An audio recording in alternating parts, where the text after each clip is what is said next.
어린이의 영웅 소파 방정환 선생 이후에 어린이의 인권을 회복을 위한 노력은 참 지대한 노력들이 있어 왔어요. 요즘은 어린이의 소중함을 넘어서 핵가족 시대를 지나면서 어린이의 우상화까지도 아마 이르렀다고 봐도 과언이 아닙니다. 물론 어린이 인권이 아직도 사각지대에서 밟히고 눌리고 있는 현장도 없지 않아요. 그럼에도 불구하고 여전히 어린이들에 대한 지대한 가치, 그 인권에 대한 높은 평가, 이거는 어느 정도 사회적 레벨이 상위권으로 올라왔다고 봅니다. 그래서 우리는 참 어린이주의를 통해서 어린이는 귀중하다, 어린이는 소중하다, 이런 부분들을 조명하기보다는 오늘의 청소년 자살률이 높아가고 있다고 사회 통계에는 지금 보고되고 있어요. 청소년들이 자살률이 높다. 그 어린아이에게서 청소년으로 넘어가는 그런 시기에 자살률이 높다는 것은 어린아이들이 이 사회를 감당하기 어렵다는 거거든요. 그래서 어린이주의를 통해서 우리는 어린이에 대한 새로운 질문, 과연 어떻게 해야 어린이들이 행복하게 이 땅에서 살아갈 수 있을까? 뭘 도와야 할까? 어린이를 엄지손가락을 지켜 세우면서 니들이 최고야 이러면서 인류의 한 중심으로 지켜 세워주는 것이 과연 어린이들을 행복하게 하는 걸까? 오늘 우리는 목표를 좀 새롭게 해볼 필요가 있다는 점이죠. 이 시대는 지금 험악한 시대에서 살고 있습니다. 코로나도 그렇고 전쟁도 그렇고 화재도 그렇고 참 이변들이 다각도로 여기저기서 일어나면서 일상이라는 것이 깨지는 시대에 살고 있어요. 참 살아가기 쉽지 않은 환경. 이런 환경 속에서 어린아이들이 성장하면서 이 사회를 극복하고 그 어려움 중에서도 삶의 생명을 사랑하면서 여기서 그 가치와 그 의미와 그 비전을 향해서 갈 수 있도록 어른들이 도울 것은 비전과 그들의 성품, 참고 인내하고 그런 환경 속에서도 웃을 수 있는 아이로 키워가는 것, 이런 것이 우리들이 주목해야 할 관점이라고 봅니다. 지난 시간에 우리 예수께서 이렇게 말씀하셔서 예루살렘을 향한 안타까운 마음, 암탉이 그 새끼를 날개 아래 모음같이 내가 너희를 몇 번이나 모으려 했더냐. 그토록 구원받기 위해서 예루살렘을 위해 그렇게 애쓰고 수고하셨던 예수님의 그 애절한 마음을 예루살렘아 예루살렘아 이 말씀을 통해서 우리가 들었습니다. 그리고 성전에서 나오시면서 제자들이 헤롯 성전의 그 우람함, 그 건장함, 이 모습을 보면서 세상에 다 모든 건 다 넘어지고 무너져도 이 건물은 안 무너질 거라는 기대감을 가지고 예수님께 물어요. 그랬더니 예수님께서 이 성전도 돌 위에 돈 하나 남지 않고 다 무너질 거다, 이렇게 말씀하십니다. 그러자 제자들이요 깜짝 놀라는 거예요. 깜짝 놀라요. 제자들은 예수님의 이 멘트를 어떻게 직감적으로 해석을 하느냐면 역사의 종말이 금방 오겠구나. 그렇다면 그 종말에 대해서 예수님에게 옵션 교육을 좀 더 받아야 되겠다 해서 사람들이 있는데 묻지 않고요, 감람산 꼭대기 올라가서 예수님께서 예루살렘을 내려다보며 탄식하는 그 장면을 보고 거기서 은밀하게 제자들이 예수님 곁으로 살짝 가서 앉으면서 예수님께 묻는 질문이에요. 그런 질문에 예수님이 자연스럽게 대답을 하시면서 강화를 시작하는데 이것을 소위 일명 감람산 강화라고 말합니다. 여러분, 마태복음은 예수님의 강화, 즉 강연을 5편의 강연이 실려 있는 책이 마태복음이에요. 그게 5대 강화라고 말합니다. 그 중에서 이 감람산 강화가 마태복음의 가장 마지막 강화에 속하는 거예요. 더 나아가서 요한계시록이 묵시록으로 종말에 대해서 다루고 있는 책인데 거기에 골자들이 오늘 우리가 본장인 24장 여기에 굵직굵직한 내용들이 소개되는 거예요. 그런 의미에서 성서학자들은 오늘 마태복음 24장을 소계시록이라는 별명도 붙입니다. 이 말씀에서 오늘 우리에게 주실 말씀을 우리가 이제 듣고자 하는 말씀이죠. 제자들이 예수님께 이렇게 물었어요. 어느 때에 이런 일이 있겠으며 주의 임하심과 세상 끝에는 무슨 징조가 있겠습니까? 이런 물음이었어요. 그러자 예수님이 두 가지로 대답합니다. 두 가지로 예수님이 대답하시면서 강화로 이어져 가는데요. 첫째는 종말의 시작, 두 번째는 종말의 끝, 이 얘기를 하는 겁니다. 이제 종말의 시작으로서 예수님이 말씀하시는 건 그때 적그리스도, 거짓 그리스도들이 여기저기서 일어나면서 내가 그리스도다, 내가 예수다 하는 사람들이 일어날 거래요. 종말의 때는 전쟁과 전쟁들이 끊어지지 않고 계속 진행될 거래요. 그리고 종말의 때는 해일이 일어나고 지진이 일어나고 여러 가지 자연재해들이 일어나게 될 거래요. 코로나도 그런 증세 중에 하나예요. 이 종말의 때는 사람들이 박해를 당하고 폄훼를 당하고 인권이 유린당하고 그러면서 사람들이 사랑이 식어진대요. 그리고 거짓 선지자들이 나타나서 영적으로 미혹하는 사람들이 일어난대요. 이게 종말의 때 일어나는 징조들이래요. 징조들. 그러나 예수님이 하시는 말씀은 이게 중요한 게 아니에요. 그러나 이것은 종말의 시작일 뿐 종말의 끝이 아니다 하는 말씀입니다. 예수님이 말씀하시기에 이 종말의 끝이 아니라고 하는 이 말씀, 여기에 AD 70년 유대 멸망사가 들어있고요, AD 135년 유대 2차 멸망사가 거기 들어있어요. 2000년 가까이 나라를 잃어버렸던 이 슬픈 역사가 들어있어요. 그런데 지금 그 시간까지 얼마나 많은 시간들이 갔어요. 그런데 이게 종말의 시작에 불과하대요. 여기서 우리가 직감되는 하나의 아이디어가 생기는데 그게 뭐냐면 종말은 하루에 이루어지는 게 아니구나. 종말은 일주일에 이루어질 수 있는 게 아니구나. 종말은 1년, 2년, 10년 이런 정도로 진행되는 것이 아니구나.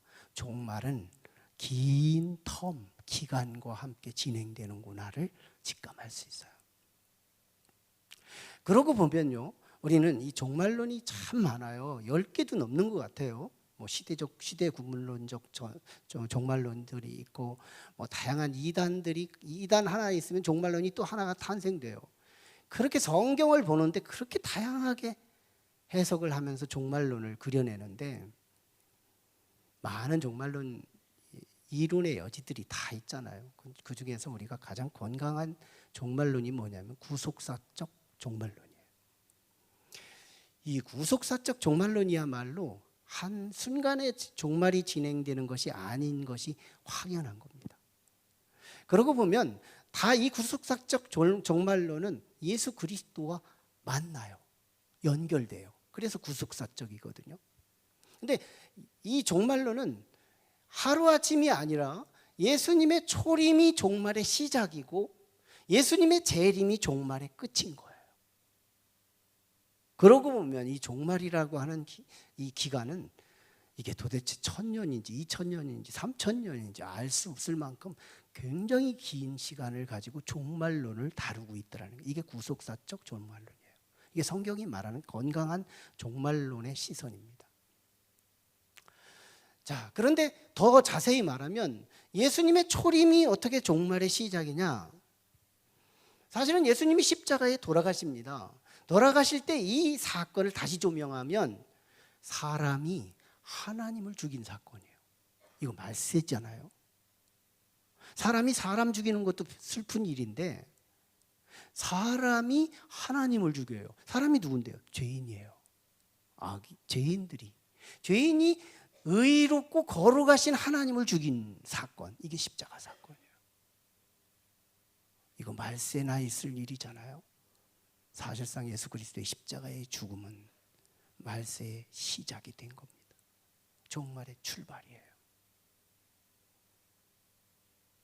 자, 그리고 주님이 다시 오실 그때가 언제인지 벌써 2000년이 지났어요. 그리고 앞으로 언제 올는지 모르지만 그 기간은 참 많이 남았을 것 같은 느낌이 있을 뿐이지 아마 도적같이 금방 오실 수도 있다는 것도 우리가 전제하고 이제 주님의 말씀을 다시 들을 필요가 있습니다. 바울은 이런 상황을 구약 성경을 참 잘 본 사람, 그리고 성령 안에서 말씀을 잘 읽어낸 사람이 바울이에요.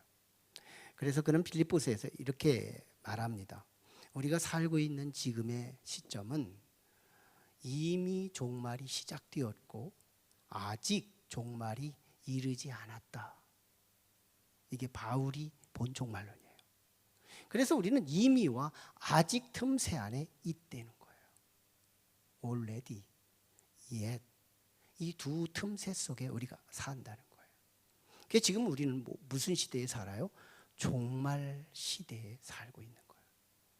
그래서 우리는 전쟁이 끝나지 않습니다. 그래서 우리는 코로나가 일어나는 거예요. 자연이 깨지고 일상이 깨지고 너무너무 불안한 바다의 물결처럼 저 물결이 끝나면 다 잔잔해지겠지? 아니, 다음 물결이 또 밀려오는 이유는 종말의 시대에 징조들이 나타나고 있기 때문이에요. 자, 그런데 우리 주님은 이런 다양한 징조들을 보시면서 두려워하지 말래요. 이건 종말의 시작에 불과하기 때문이래요. 두려워하지 말래요. 다만 우리 주님이 주시는 말씀은 오늘 다만 끝까지 견디는 자는 구원을 받으리라 이렇게 말씀합니다. 끝까지 견디는 자는 구원을 받으리라. 다시 말하면 우리가 믿음을 가지고 살아가는 믿음의 이 시대는 믿음 생활하기가 호락호락하지 않다는 것 누가 먼저 알아요? 주께서 알고 계신 거예요. 하나님이 먼저 아십니다. 믿음 생활하기 쉽지 않은 시대를 살아가고 있어요. 왜? 종말의 시대를 살고 있기 때문에. 이런 호락호락하지 않은 이 시대를 살아가는 우리가 다만 주께서 부탁하는 것이 뭐냐면 끝까지 견디는 자는 구원을 받으리라. 여기서 제자들의 관심은 종말에서 징조였어요. 징조. 여기저기서 전쟁이 일어나고 여기저기서 지진이 일어나고 여기저기서 유혹자들이 나타나고 이런 징조들, 이 징조들 때문에 막 막히고 두려움 속에 살아가던 제자들이 예수님에게 질문했더니 예수님이 뭘 지금 가르쳐 주시느냐면 이 징조 중심에서 자세 중심으로 태도를 이동시켜주고 있는 그 말씀을 우리가 들어야 한다는 거예요. 사람들은 여기서 징조만 보아요. 징조만 듣고 싶어해요. 징조 앞에서 종말을 보려고만 해요. 그런데 예수님은 지금 징조는 있으되 이건 시작에 불과하니 정말 끝까지 견디는 자, 뭐예요? 종말을 살아가는 자세, 종말을 살아가는 태도, 이게 징조보다 더 중요하다는 거. 같이 이동이에요. 예수님께서 우리에게 가르쳐 주시는 이 말씀이 저와 여러분에게 이 종말을 살아가는 이 시대에 우리가 어떻게 살아야 할지를 깨닫는 것이 중요하다는 거예요. 그래서 이런 시대에 어린 아이들이 감당하기가 어렵죠. 조그마한 어떤 충격적인 소리에도 철렁하고 또 조그마한 어려움 속에서도 인내를 하지 못하고 포기해버리는 어린아이들, 그리고 어른들까지도 포함해서 이 종말의 시대에 성숙이라고 하는 것이 부족하다면 우리는 믿음도 하루아침에 초계처럼 버릴 가능성도 있다는 겁니다. 그래서 우리는 어린이 주의를 맞이해서 두 가지 목표를 붙잡아야 해요. 첫째는 어린이들에게 인내의 성품을 심어주는 게 중요하다는 거예요. 인내의 성품을 심어주는 게 중요하다. 이스라엘 백성들은요, 언제나 이 성장기에 인내를 가르치는 시스템을 갖고 있어요. 특별히 에스라 시대 이후에 에스라가 이스라엘 민족이 바벨론 포로 시기로 갔던 진단을 하면서 그 원인이 이 하나님을 향한 절기를 지키지 못했다고 진단하면서 절기를 회복시키는데요. 그 중에서 수장절 제도를 회복시킵니다. 이 수장절은 이스라엘 백성이 애굽에서 출애굽해서 광야 생활을 할 때 변변치 않은 집, 풀로 만든 집, 초막이라고 그러죠. 이런 초막에서 살아가던 이 생활을 정착기인 가나안 생활을 하면서 따뜻한 안방이 있고 정착된 환경에서 살아가면서 추수기를 만나면 그는 가족들을 다 이끌고 광야로 가요. 그리고 일부러 그렇게 안정된 사회 속에서 일부러 광야에 가서 풀로 집을 초막을 짓고 일주일을 지냅니다. 그 과정에서 부모는 자식들에게 이런 얘기를 해줘요. 우리 조상들은 하나님께서 노예 생활하던 기간에 하나님의 섭리 속에서 구원해 주시고 광야에서 이렇게 풀집을 짓고 살았는데, 그런데도 만나와 메추라기를 주시고 구름 기둥과 불 기둥으로 인도하여 이 가나안 땅 부동산까지 주시며 우리를 오늘 여기까지 인도하셨다. 하나님의 은혜 감사하지? 아빠 감사하네요. 이게 아이들의 교육이었어요. 그러면서 유대의 교육의 아주 장점 중에 뭐냐면 귀로 듣는 교육이 아니라 몸으로 듣는 교육, 야다적 지식이에요. 이게 유대인 교육의 너무 특징적이죠. 몸으로 경험시키는. 그래서 이 아이들로 하여금 모든 삶 속에서 감사를 배우게 하고 그리고 인내를 배우게 합니다. 어린 아이들에게. 여기서요, 유대인들은 그저 아이들에게 참아라 참아라를 가르치지 않는다는 거예요. 사람이 인내를 할 때를 보면 참으려는 의지 때문에 참는 것도 있지만 그보다 더 근본적인 인내를 부양시키는 코드가 있어요. 가치가 있어요. 그게 뭐냐면 비전이에요. 꿈입니다. 사실은 우리 어린 아이들에게 인내를 심으려면 꿈을 심어야 되는 건데요. 우리가 잘 알고 있는 이 책 중에 이 호아킴 대 포사다라고 하는 사람이 쓴 마시멜로 이야기라는 책이 있어요. 이 책은 다양한 색깔로 만들어진 마시멜로가 소개되면서 그 중에 한 조나단이라는 한 사람이 성공남인데 그 사람이 그의 자녀였던 제니퍼에게 마시멜로를 가지고 인내를 배우게 하고 가르쳐요. 그는 그 제니퍼에게 이렇게 말합니다. 이 방에 이 아이 혼자를 놔두고 5살 배기 정도, 너무너무 어린 아이인데요. 이 아이에게 마시멜로, 미국인들 뭐 우리나라도 이미 마시멜로는 뭔지 알죠. 초코파이 안에 들어있는 끈끈하면서도 부드럽고 맛이 있는 이 어린아이 5살짜리는 마시멜로 맛이 뭔지를 알아요. 그런 아이를 혼자 방에다 두고 어른이 나가면서 이렇게 말합니다. 15분 동안 네가 이 마시멜로를 먹지 않고 참을 수 있으면 엄마가 15분 뒤에 2개 줄게. 그러고 나가요. 이 제니퍼가 지금 그런 훈련을 받습니다. 근데 처음에는 이 제니퍼가 감당 못해요.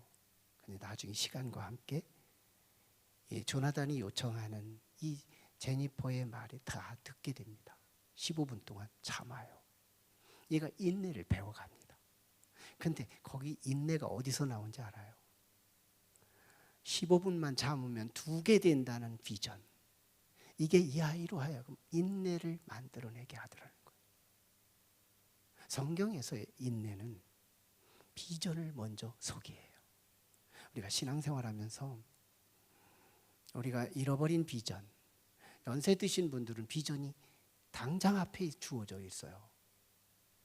어른들이 예언한다고 그러잖아요. 어른들이 예언해요. 청년들이 꿈을 꾸고, 아니 청년들이 예언을 하고 어른들이 꿈을 꾸고. 왜? 어른들이 성경에서 꿈을 꾼다고 그래요. 비전이 선명히 보이는 시기이기 때문에. 그리스도인은 누구나 꿈이 주어지는 신분이에요. 성도는 성도인데 꿈이 없다면 과연 내가 성도일까? 이거 의심해 볼 필요가 있는 거예요. 꿈이 살아있으면요, 이 종말의 시대, 이 어렵고 험악한 이 시대에 이겨나가기 넉넉합니다. 참으려고 해서 참는 그 인내가 얼마나 오래 갈까요? 그런데 비전이 있는 사람은 참아내요. 고등학교 3학년 아이들이 밤잠 안 자며 책을 읽어가는 이유가 나는 조금만 더 참으면 좋은 대학에 간다는 그 또한 비전이라고. 참 비전은 아니지만, 그런데 다가올 미래에 뭔가가 있을 때 우리는 참을 수 있는 가치를 느끼게 되더라는 거예요. 오늘 우리는 이 종말의 비전이 뭔지 우리가 진정으로 그것을 들을 수 있다면 아마 우리의 종말의 시대를 살아가는 우리에게도 참고 인내할 수 있는 능력이 생겨날 줄로 믿습니다. 두 번째는 어린이 주의를 통해서 어른 교육이 또한 담을 필요가 있다는 거예요. 어른 교육을 도울 필요가 있다는 겁니다. 사실 몸은 어른이지만 정신적으로 아직 성장하지 못한 어른들이 수없이 많다는 것이 심리학계의 보고예요. 이것을 심리학에서는 성인 아동이라는 용어로 사용합니다. 어덜트 칠드런, 성인 아동. 성인 아동의 특징은 어린이들의 그 한계성과 똑같다는 거예요. 성인 아동의 특징은 조금만 힘들면 포기해요. 믿음 생활도 포기해요. 이 코로나 시기에 믿음을 포기한 사람이 진짜 얼마나 많아요. 성인 아동들을 말하는 거예요. 몸이 컸다고 어른이 아니라는 거예요. 정신도 커야 하고 영도 커야 하는데 몸만 커 있는 어른들 많다는 거예요. 교회 교육이 바로 이 몸과 정신과 영까지 함께 자라게 할 수 있는 그 목표가 필요하다는 거예요. 조그마한 고난 앞에서 우리가 거룩한 미래를 향하여 걸어가는 나의 보폭을 포기해 버린다면 이것은 지혜가 아닐 것이죠. 그리고 동시에 비스무리한 어떤 유혹들이 우리에게 다가올 때 살짝 넘어가 버려요. 어린아이의 캐릭터가 속아 넘어간다는 거예요. 어른들의 관계에 속아 넘어간다는 거예요. 이것은 이단들에게 속는 어른들도 마찬가지입니다. 온갖 이단에 넘어가는 사람들 치고요, 그저 시골에서 논밭 농사지면서 신앙생활하는 사람들이 넘어가지 않습니다. 이단에 넘어가는 사람일수록 한결같이 공통점이 뭐냐면 좋은 대학 다니는 사람들이에요. 그리고 과학하는 사람들이에요. 똑똑한 사람들이 대부분 이단에 가 있습니다. 사실은 성인 아동들입니다. 사실은 성인 아동들이라. 똑똑한 사람들이 한 가지를 모르고 있는 게 있어요. 그게 뭐냐면 거짓의 세계는 합리적으로 딱 떨어지게 만들어져 있다는 사실을 모르고 있다는 거예요. 사실 진짜는요, 미사여구가 필요치 않아요. 왜? 그게 사실이기 때문에. 그게 진짜니까. 그러나 거짓은 미사여구가 필요해요. 논리가 필요해요. 합리성이 필요해요. 이게 이단의 정치성이거든요. 그래서 합리적으로 딱 아기가 딱 맞도록 맞춰 놓으니까 거기에 머리 좋은 사람들이 넘어가더라는 거예요. 이게 성인 아동들의 특징들이래요. 그들은 안 속아 그러면서 속는 거. 신천지 가보시라고. 신천지 교육의 한 부분을 제가 이렇게 봤는데요. 야, 너무 합리적이다. 너무 딱 떨어진다. 이게 너무너무 특징적이에요. 그런데 그러면 뭐예요? 이만희가 하나님인데, 이만희가 그리스도인데, 이만희는 영원히 안 죽는다는데 내일 모레 죽을 사람인데. MBC 기자가 가서 물었어요. 당신 안 죽는다는데요? 왜 안 죽어요?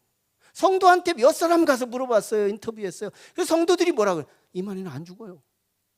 이렇게 믿고 있어요. 근데 그 사람들이 고학력자, 지명도 있는 대학에 다니는 사람들. 예수님이 말씀하십니다. 바리새인들, 서기관들을 향해서 똑똑하다는 사람들은 어리석은 자와 같아서 주의 말씀을 못 알아듣고 어린아이 같은 사람들은 주의 말씀을 알아듣게 되더라는 거예요. 역설스럽지만 진리의 세계는 그렇게 운영해 가신대요. 그래서 우리는 올바른 종말론, 우리의 미래가 어떻게 전개될 것인가를 바로 알고 가는 거.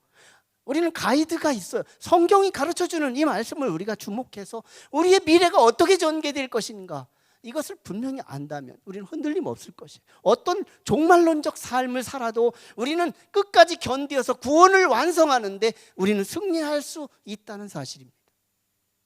그래서 우리는 예수님의 두 번째 대답을 주목할 필요가 있어요. 종말의 끝에 대한 내용이에요. 14절입니다. 14절에 천국 복음이 온 세상에 전파되는 때 그제야 끝이 오리라. 천국 복음이 온 천하에 전파될 그때 그제야 끝이 오리라. 왜 예수님께서 이 마지막 종말의 끝자락은 천둥번개가 안 치고 지진이 일어나지 않고 해일이 일어나지 않고 전쟁이 일어나는 것이 아니라, 이런 전쟁들은 종말의 출발에 불과하고 종말의 끝자락에는 이 천국 복음이 이 땅에 다 아는 상황으로 가게 된다는 거예요. 마지막 종말, 소돔과 고모라가 멸망할 때 어떤 상황에서 멸망한지 알아요? 거기는요, 비옥했대요. 물이 풍부하고 숲이 풍부하고 곡식이 많고 열매가 많고 먹을 것이 많고 풍부한 그 땅.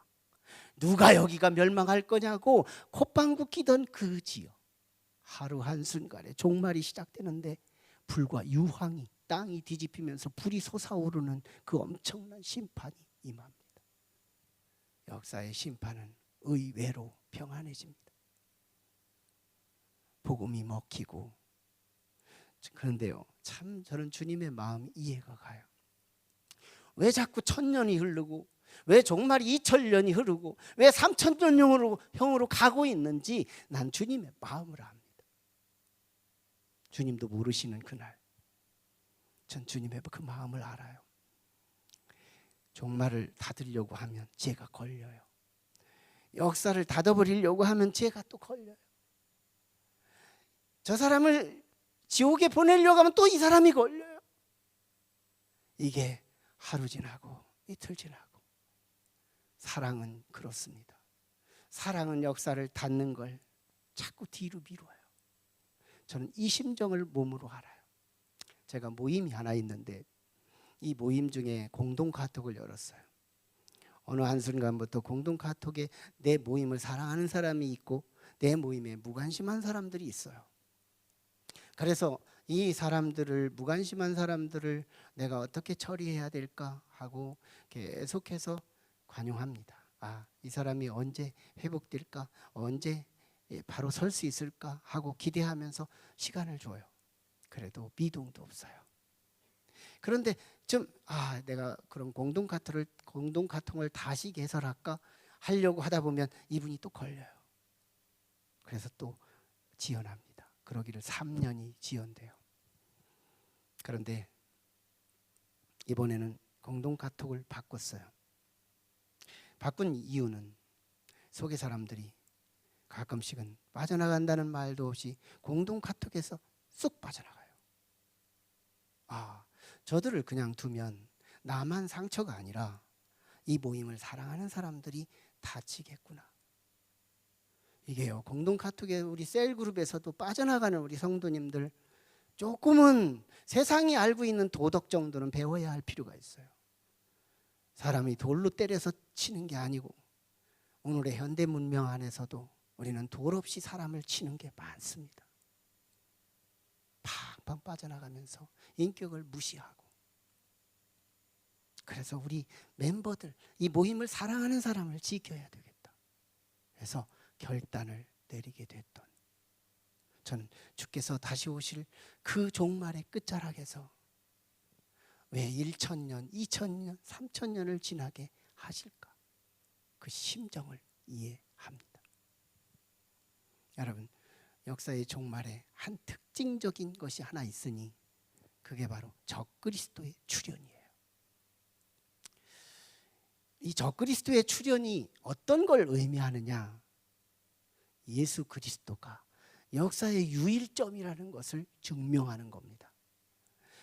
우리는 4대 성인 하면 공자, 석가, 소크라테스, 예수 이렇게 꼽는데 그 많은 4대 성인 중에서 역사, 세계사 속에서 역사 중에서 내가 석가다라고 다시 나온 이단이 없다는 거예요. 내가 공자입니다. 내가 소크라테스입니다. 오직 역사에는 내가 예수라는 사람만 세계사 속에 300명이 넘습니다. 그리고 우리 대한민국 안에서만 이 역사 속에 80명이 넘어요. 내가 예수라고 한 사람. 이건 암묵적으로 예수 그리스도만이 역사의 대안이고 길이요 진리요 생명이라는 것을 심증해주고 있다는 거예요. 여러분, 이 탁월한 그리스도, 탁월한 예수를 믿고 있다는 게 이게 우리가 얼마나 영광스러운 미래인지 몰라요. 예수 그리스도. 그분을 언제 만날지 이게 우리는 궁금하잖아요. 오늘 우리는 실제적으로 그 대답을 들어야 돼요. 날마다 종말이 지연되고 있지만 주님 만나는 시간은 진짜 얼마 남지 않았습니다. 저는 그걸 확신하고 있어요. 여러분, 주님은 금방 오십니다. 아니, 한 가지 전제를 드릴게요. 실제로 오시는 주님이 1000년 뒤에 오신다고 가정을 하고 하더라도 주님은 금세 오십니다. 실제로 신학적으로요, 개인 종말과 우주의 종말은 하나로 겹친다고 말합니다. 하나로 겹친다. 전 그것을 이해할 수 있었어요. 사실은 우리가 성경에서 죽음을 잠으로 표기해요. 잠. 우리가 살아서 잘 때는 자다 깨다 설자요. 그래서 우리는 이 잠자면서도 많이 잤구나 이 느낌이 오지만 진짜 죽음의 잠은 깊은 잠이에요. 잠잘 때의 캐릭터 특징이 뭐냐면 시계를 보지 못한다는 거예요. 몇 시간 잤는지를 알지 못한다는 거예요. 깨보니까 5시간이야. 깨보니까 3시간이야. 수시간이 지나 있어요. 일어나 보면 시간이 이동돼 있어요. 이게 죽음의 의미입니다. 그래서 주님이 실제로 1000년 뒤에 오신다고 해도 주님이 오신다는 그 사실만큼은 너무너무 분명한데 그 주님이 아무리 오래 있다 오시더라도요, 주님이 우리가 주님을 체감 있게 만나는 시간은 정말 얼마 남지 않았어요. 저는 통산 20년, 그것도 후이 봐줘서 20년, 30년 안쪽에 하나님 나라 갈지 몰라요. 제가 살아있는 남은 생애 그 끝에서 저는 주님을 직면할 거예요. 여러분도 마찬가지입니다. 어떤 이견도 아마 주님 앞에 이 질문을 묻는다면 주님은 가장 정확한 답이라고 저는 확신해요. 제가 성서를 보는 어느 부분에서 이 부분만큼 의심하지 않아요. 주님은 내가 죽는 그날, 죽었다고 눈을 감는 순간 눈을 떠보니 주님이 내 앞에 와 계셔요. 그래서 초대교회 신앙은 종말론적 신앙을 갖고 있었어요. 금방 올 것 같은. 근데 그들이 속은 것 같지만 속지 않았습니다. 그들의 남은 생애 끝자락에서 그들은 눈 뜨는 순간 주님이 와 계시니까요. 그때 우리는 뭐 하다 만날 것 같아요? 어떤 이는 자다가 만날 겁니다. 어떤 이는 죄 짓다가 만날 거예요. 그러나 우리는 어떤 모습이 가장 이상적인지, 주님 오실 그때 만날 때의 그 포지션은 전도하다가 복음을 전하다가, 우리에게 지식을 주신 이유가 뭔지 알아요? 복음 전하라고. 우리에게 소유를 주신 이유가 뭔지 알아요? 복음 전하라고. 우리에게 건강 주신 이유가 뭔지 알아요? 복음 전하라고. 종말의 때는 전도, 이것이 진리예요. 성경은 문자로도 예수를 전할 수 있어요. 문자 한 방이면 수천 명이 받을 수 있어요. 그런데 그걸 성경이 전도의 방식으로 택하지 않고 사람과 사람의 맨투맨으로 전하기를 원하는 전도의 미련한 방식으로 종말의 때 복음을 증거하도록 성경이 허락하고 있다는 거예요. 5월 29일 우리는 제34차 마을 축제가 준비되어 있어요. 교회 프로그램 맞습니다.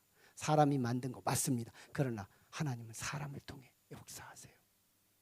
과연 우리는 그 베스트 2명 품고 기도하고 있어요. 그리고 차 한 잔이나 마셔요. 그리고 정말 그리스도께로 인도하려고 그 마음을 갖고 있어요. 주님은 종말의 때를 지연하는 이유가 내가 간과하고 있는 그 영혼을 어떻게든지 구원하기 위해서 시간을 딜레이하고 있지만 언젠가는 제가 문자를 바꿔버리듯이 주님은 역사를 바꾸는 때가 올 것입니다.